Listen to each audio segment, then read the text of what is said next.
Neuroathlétisme pour débutants. Améliorer la force, la coordination et la forme physique grâce à un entraînement neurocentrique, incluant un plan d'action de 10 semaines et un programme d'échauffement pour l'entraînement neuroathlétique. De Philippe Roden, lu par Nicolas Dubois. Ce qui vous attend dans ce livre.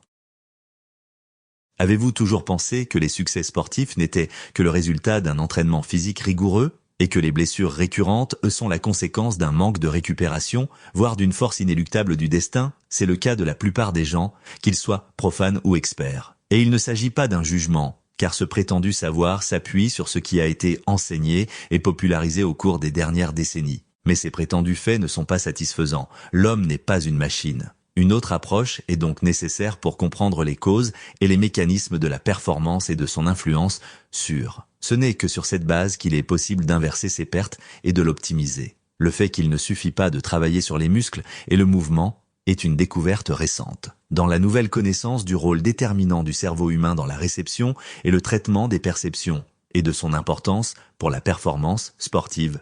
Une nouvelle approche, presque révolutionnaire, a fait son entrée sur la scène du monde du sport et de l'entraînement il n'y a pas si longtemps. L'entraînement neuroathlétique. Ce concept s'appuie sur les nouvelles connaissances profondes auxquelles la recherche est parvenue ces dernières années seulement. Leur postulat central est le suivant. Le cerveau humain est indissociable et largement lié à la santé du corps humain. L'activité sportive ne peut en être dissociée. L'environnement souvent pauvre en stimuli et les tâches peu exigeantes auxquelles beaucoup d'entre nous sont confrontés au quotidien sont d'autant plus dramatiques car le cerveau s'adapte à son utilisation. Il n'est donc pas rare que ses performances diminuent, le travail manuel et physique étant de plus en plus souvent remplacé par des appareils techniques qui, en dernière instance, nous dispensent également de penser. Or, la mémoire est considérée comme une caractéristique essentielle de l'intelligence humaine. La mémoire est la capacité de se souvenir des perceptions et des expériences et de s'en rappeler. En d'autres termes, l'intelligence est la capacité à résoudre des tâches et des problèmes de manière efficace dans le temps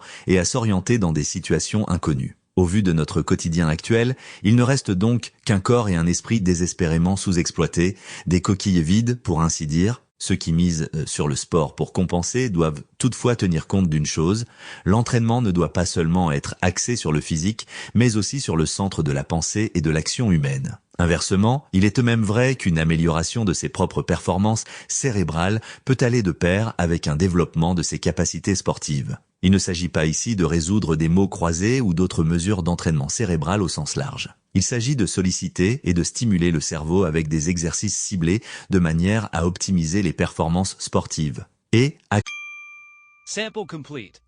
Ready to continue?